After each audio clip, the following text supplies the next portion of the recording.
Well, I guess I should go ahead and start out as I'm going to be your facilitator for today. Good afternoon. Welcome to the Leadership Lounge Business Book Club, everybody, brought to you by Sedaris Strategic Consulting Firm.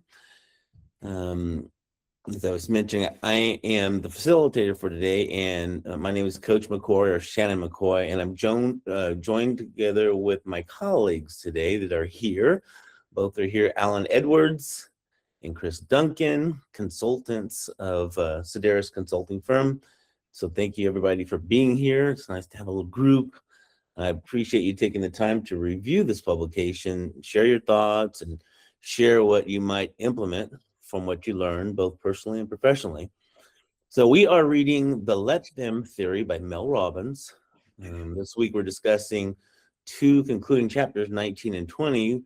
But first off, I'd like to ask Chris, would you like to share a little bit more about the book club ground rules, a little about our lovely employer, and where they can find more information about the Leadership Lounge if this is the first time attending?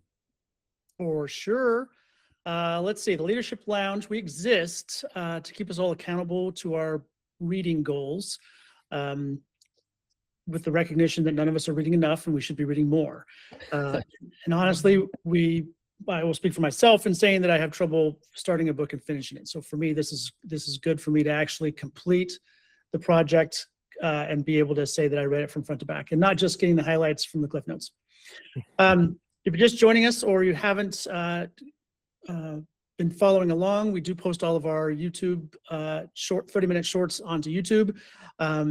So those are there to catch up or to miss any sections or just to see what we've been doing. We meet for 30 minutes at noon Pacific time. We try to keep it short, sweet, and to the point. If you are watching on YouTube later on, you can get the sign-up links and the meeting links to the book club at Sedaris/book club. So I'm sorry. Let me phrase that as a full proper URL. Sedaris.com/book club. That's CDAERIS.com/book club. Yes, Alan. I want you to cover the rules. I don't know all the rules. It's really wishy-washy in my mind. It's because I'm the jokester. Yeah. The first rule about book club is we always talk about book club. We don't have a second rule, which would be the same as the first. Thank you, Alan. All right, Coach, take it away. All righty. So we are going to review chapters 19 and 20. And just as a reminder, to maybe spark some of your thoughts, is that chapter 19 really talks about how to take a relationship to the next level, and talks about different levels of commitment, and we'll fill in the blanks there. Chapter 20, how everything ending is a beautiful beginning, or it can be. Love the person, not their potential. The deal breaker decision, which was one of the points. ABC loop was talked about. Are you actually compatible with your partner? So these are some of the things that we went over. Love yourself, stop chasing love, and start choosing it. So now we're going to talk about what we thought about what we read. And we're going to just open it up, and you could cover whatever moved you, or even share what you didn't like or what you struggled with, in no particular order, just in what inspires you to speak right now. I never have trouble with this part. Yeah, go for it, Alan. I actually found the last two chapters my favorite, and I think it's because I'm personally so professionally focused that taking a moment to actually reflect on how do I use the stuff that I do in my professional life for my personal life was the most useful for me in this book. As I again love the word stoic that I learned through this book. This is just me to a T. Is just make the decision and move the freak on. So that was my hot take. Was I enjoyed applying it personally instead of professionally for a change. Yeah. See, I have the opposite feeling. I thought these last two chapters I didn't enjoy them. I felt like they were not on point with the book. I felt like they were preachy, and I thought they were passively messaging her children with future guidance. And we were suffering through it with what was chapter 20, the longest chapter in the book. Not saying it's a long chapter at 30 pages, but it was 30 pages long, which is almost three times the length of most of the other chapters. And I just couldn't wait till the last sentence occurred. I'm with Chris on this. It was painful to go through these 2 chapters. I've been married for 44 years, and so none of this had really any relevance to me.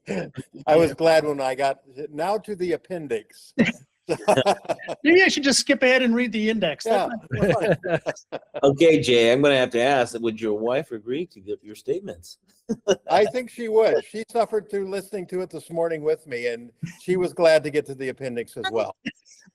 Yeah, but I do think this was, I think, guidance to her. I don't know. This is my take. I think it was guidance to her children. I think this is a way of memorializing her relationship guidance to future generations. Yeah.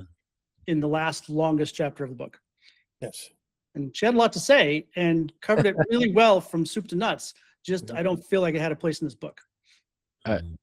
No, I cheated is the wrong word. I was stuck on a long airplane flight listening to the book. And so I went ahead and listened to the entirety of the end of the book, which included her thank you section. Did anybody go through the thank yous as well? Yeah. No, Shannon? she lost me after 20.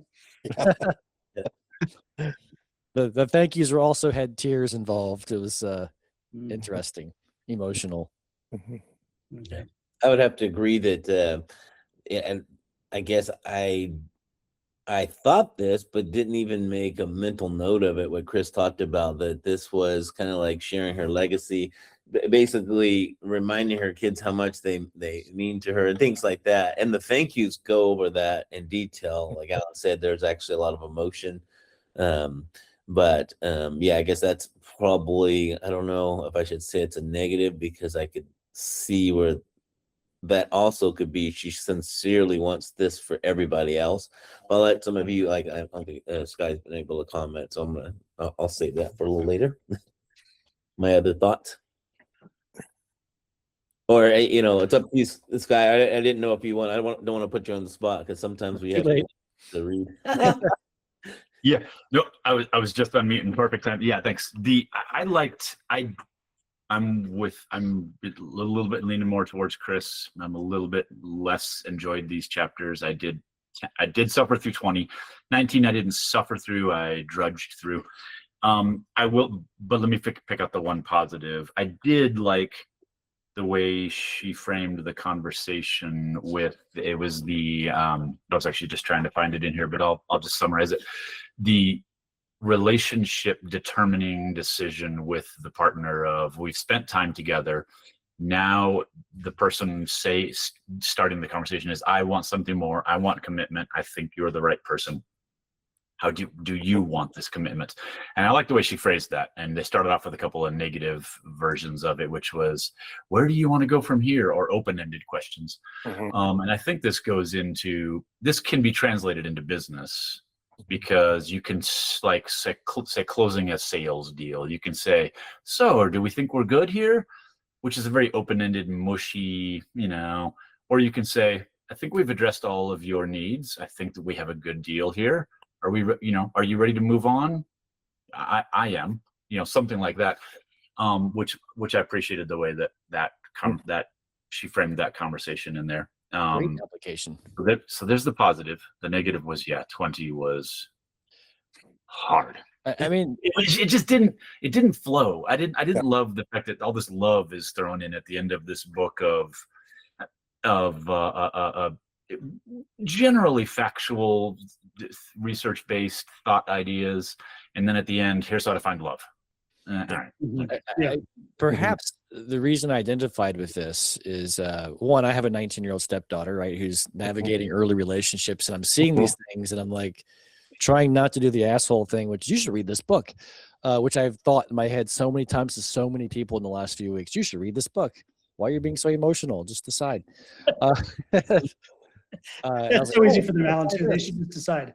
So easy. Yeah. So it might be a very, personal time in life thing, and why I identified more with that chapter 20 in relationships. Yeah. I did take one thing that I circled in all of these 2 chapters, a comment she made, that I think transcends the whole thing. I value my time. Yeah. And when you start looking at relationships in the way of, is it wasting my time? Is it time for me to move on? And that transfers over into business. Am I wasting my time here? Is it time to move on? Are you just bleeding me for my ideas, or do you really want to have a relationship that is a business relationship? So that was one of the takeaways I was able to glean from all of the other stuff in these two chapters. And I'm glad she covered the presentation of that as well, because I'm the kind of person who goes, hey, are we moving forward or not? Are you wasting my time? Like, no, you actually have to present this in a certain way that lets them show you who they are, and lets me move on with my time and value my own time. Yeah. So after reading this book, are we the target audience of this book? No. Is that pretty much unanimous? Yeah. I think I'm with Alan. I feel like 19, 20 to maybe 30-year-old is sweet spot for this book. Yeah. With one caveat, as long as they don't go too far down the self-love, which I think I told you all one of the very first 3 or 4 chapters, it just smacks of the self-love theory, which is so 10 years ago, but somehow she's keeping it alive. And if we teach a 20 or 30-year-old that they need even more self-love, then the world is already telling them that they need. They're not suffering on that scale. Now, this reminds me of another book, even though I liked it more, like old school Rich Dad Poor Dad, Robert Kiyosaki, which I felt was very light on content, but very eye-opening in a way of thinking. And I wonder if the young me from when I read that book in the 90s would have had a book like this, if it also would have been more eye-opening in that part of my life and that part of my journey. Yeah. I think it's because there are some great tidbits in there, and there are some great. Every chapter has 1 or 2 little pieces that hit you. A lot of fluff in between that could have moved a little faster, which is probably again why it's probably not directed at us. But there were a couple things I think I got out of every chapter certainly, I agree. 20 to 30-year-old would probably get 5 things out of every chapter, right? Yeah. And I do not regret the read.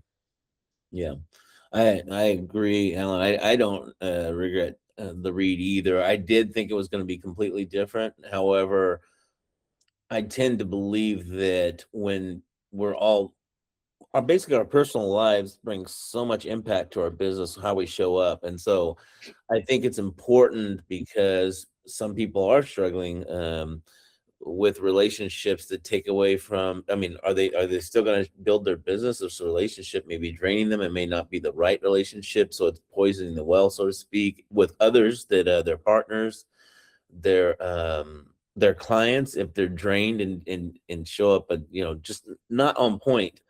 And so, yeah, it is a self-help book. Is it directly related to business? No. However, if somebody is struggling at any of these aspects in life, which a lot of people are, it's going to impact business. Yeah. And I think, like Sky was saying, this book, each chapter, has a moment where you either self-reflect or think about somebody else who you're having interaction with, or something you could do different, or something you wish they would do different. But all books, let me put in air quotes, like this, self-help-ish books seem to have a lot of fluff. And I think that's simply because they have to make a book out of it. And that if they condense it to the actual facts, it might only be a 12-inch piece of paper. But that's okay. It's it's the stories and the engagement and all of that goes along into it. I think I didn't regret the read either, but I feel like I was a little misled by the back cover jacket, which did lean it to be more. Maybe it did deliver on that, but maybe what I'm regretful of the read with, if anything, is that the extra stuff that I didn't sign up for, like chapter 19 and 20. So that I think kind of the way I'm at with it. Like I think it's a good read, and I will recommend it. Wish that those chapters, and maybe there were some other scattering bits in there that I felt were too self-helpy and not enough problem solving or helping learn ways to resolve things. But in general, I think it was a fast read, an easy read. It had lots of moments where I was relating it to real life or real people. I think we're going to do a better job picking a book next. And I'm probably going to read more of the book and not just the back cover. And I'd like to make a suggestion that is different than what Chris and Shane and I had discussed previously. So this is a open conflict. There is a Let Them for Leading Teams companion guide that's about 40-page PDF. I wonder if it would be worth making that our reading assignment for next week and covering that. And that again, that is just an open conversation that I did not ask for in advance. I'm ready to move on, honestly. Okay. But I'd be happy to read it. I've read some of it, but that's my opinion. I'm ready to move on to something else. Other thoughts?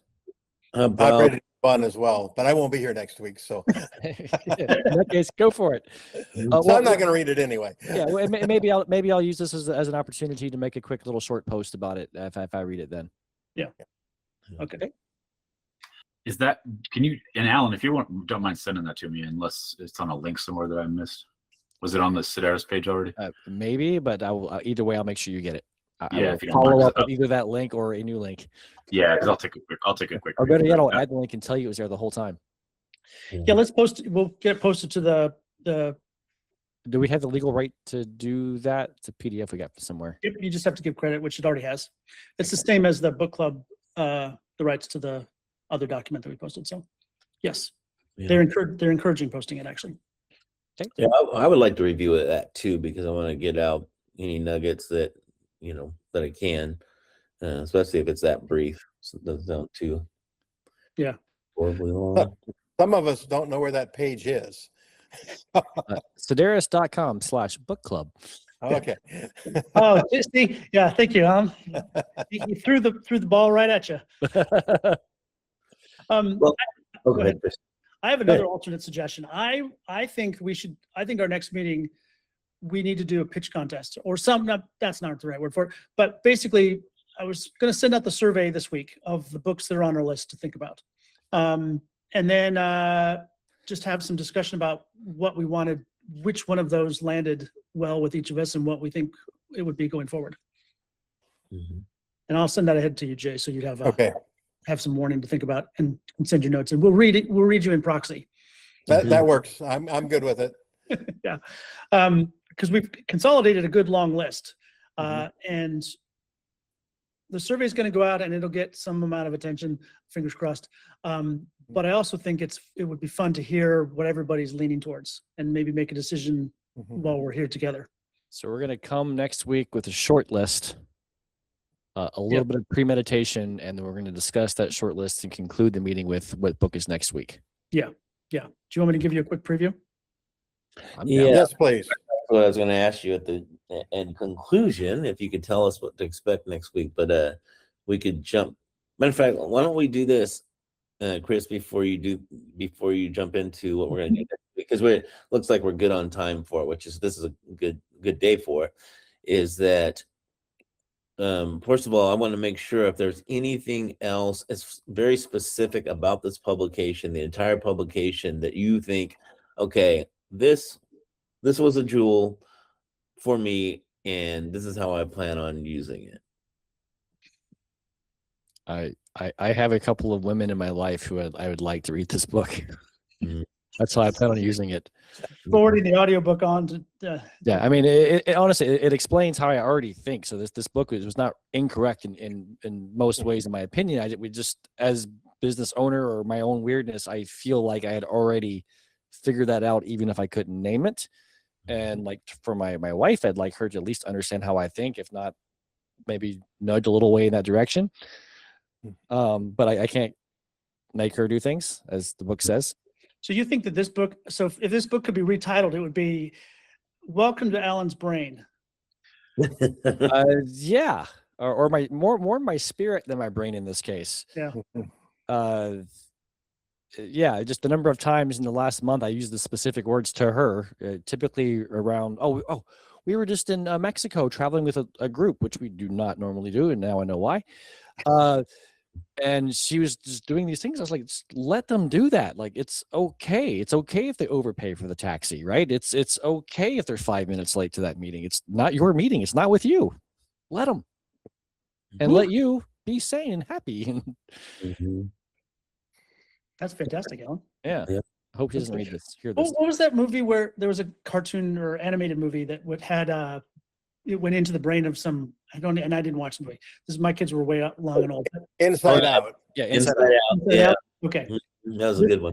Yeah. So this is the published Inside Out of Alan. Yes. Okay. Interesting. Next book idea. Yeah. Even though the current book I'm working on in my head, it's called Handle Your Shit.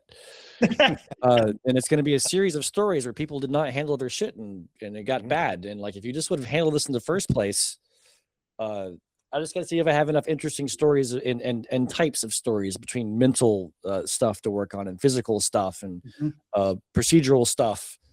If you just would have handled it from the beginning, you would not have had this issue. It was predicted. Yeah. Nice. I was thinking that some of the jewels I walked away with were really kind of an in-depth self and basically thinking about my relationships that I've had where I tried to be this nice guy or like not let someone down as far as like, let's say an interest, being single, somebody's interested in dating and they do not accept no. Like if it were me doing that, it would be considered harassment or stalking somebody. Whereas for some women, it's like, well, they have this, they know I'm the right person for them, and no is not acceptable. And how I have to say, I have to let them, instead of, I always wanted to control their emotions and say, well, hey, I'm going to let them down softly and keep this going and be super nice. And it doesn't work. And she brought that out in these last 2 chapters somewhere about how that just doesn't work. It's like, but I have friends that say, you need to just say this and or ghost somebody. And that's never set well with me ever. I put myself in their shoes, but I'm not them. If it were me, I would accept what the person said and move on. But they don't. So I got to just let them. That was a big one for me. Should have turned down the charisma, Shannon. Yeah. Somehow I don't know how to do it. You don't know how to be irresistible, huh? Yeah. My mama didn't make no ugly babies. No, I'm joking. Yeah. Well, but I just think that's interesting. That and as well as how that applies to potential clients that I think I mentioned it before, how they want to go to lunch, pay for my lunch, pay for dinner, but really what they want is a free coaching session. And I've got to let them, I got to be me and take care. I don't want to do that anymore, ever. No, but I like food. Yeah, that's the problem, right? I feel like without it, I would die. Yeah. But I've learned over my career that when you're asked to do those things, you get there early, particularly if it's coffee. You go and you buy your own coffee, and then you're not obligated to them. It's a subtle thing, but it's like it sets a different mood. They think they own you if they bought you a cup of coffee, and if you get there 15 minutes early, you've already got your coffee in hand, and then get to the point of what do you want, and okay, if you want my services, this is what it entails. That's right. That's a good point. Yeah. A little harder with lunch. Yeah. Maybe Chris might have more awareness of this, but have you heard of a book, Manners That Sell by Lydia Ramsey? Sounds familiar, but no. Yeah, she's based out of Savannah, Georgia, where we both live. So I thought maybe you had made that circle. But there is a rule in there, like in the business world, they who invite pay. Interesting. And I've always followed that. But I'm also very outgoing and invite a lot of people, and I feel broke sometimes. Yeah. That's what I was raised. I mean, it's like the person that invites pays, But, Any other thoughts before we conclude that portion? Reviewing any nuggets from the book? I would just say we talked about this already, but I think a good summary subtitle would have been the let them theory. Handling yourself in relationships. Because that would have made it more clear, a relationship book. Ah, Plus Yeah. 2 nuggets for business or something like that. yeah. That's right. Summary. Yeah, that's right. I like Yeah. that guy. I like that. Yeah, and I think, and I've got the book in my hand, so I'm reading the back cover. If you're struggling to achieve your goals or feel a little happier, the problem isn't you. The problem is the power you give to other people. And that in my mind screamed of delegating. Like it's giving people the power to do their job, to fail at their job, to succeed at their job, to do their job independently. I was so off track. There is some of that in there. Like I might say that was actually a hit, but not given application tips in the book. That's right. Yeah. Yeah, we were learning how sometimes when we're basically or nagging someone, how they'll dig in deeper at what they're doing versus I mean, scientifically proven that they'll even make their stance even harder about doing the thing that you think is negative. And I was thinking about how that might be at work, instead of being open and talking about what's working and what's not working. If you just kind of give your partner or your the other employees the evil eye, or just be really cold to them, that's just ridiculous. That nothing's going to happen. We got to be open and honest and fairly direct, and then let them. After that, whether they make changes or not, that's up to them. Yeah. Okay. Let's see here. Then, in conclusion, what I like to do is have Chris talk about. Oh, wait. I really quickly want to plug what we're thinking about for the next couple books. That's what I was going to do, is hand it over to you to say. Just let you go ahead and talk about what we're expecting for the next couple weeks. Let him. I forgot to formally raise my hand, so I'm putting my hand down. Okay. So AI is front of mind, at least in business. It seems to be everywhere. So there are a couple of books that have come out in the last couple of years, particularly even this year, that deal with work intersecting with AI intelligence. One is by Ethan Mollick, called Co-Intelligence: Living and Working with AI.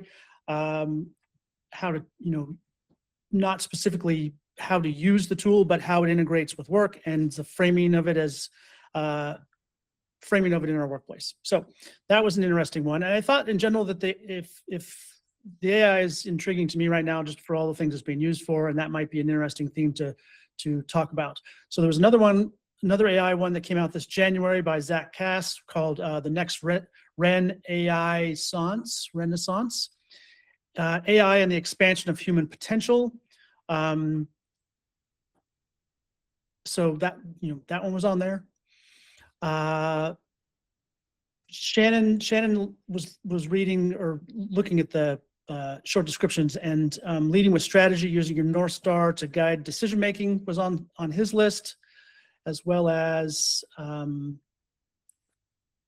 Habits of a Peacemaker by Stephen Collins. So it's about civil discourse, practical habits for navigating conversations, things like that. So I've got in total, I think, 12 books. This one actually was bottom of the list, but not because it was the worst one. Genius at Scale: How Great Leaders Drive Innovation. That was again published this March by Linda Hill. That one looked like it had a lot of good comments, good book club fit type of thing. So I will be putting these out there on LinkedIn. So watch for that in the survey form. I'm going to try to put also a little primer together. So if you don't want to go read all the covers, I'll have it there for everybody to look at. Cool. Yeah. All right. So You gonna wrap us up, Chris, for the meeting? We're at time. Yes. Thank you. All right. Let's see. So thank you. So what? Oh, I guess some internet dropped for a second there. I just wanted to get a good idea of what they should bring with them next week. Everybody who's going to attend should just be ready to discuss and share, right? Yep. Bring your brains. I will send forward to those that are attending the the document, so you've got everything you need in front of yourself, so you don't have to go find the LinkedIn post. So Okay, excellent. All right, well, same time, same place, Thursday at noon Pacific, and appreciate all of your comments, and look forward to seeing you next week. thanks, All right. everybody. Thanks. Yeah.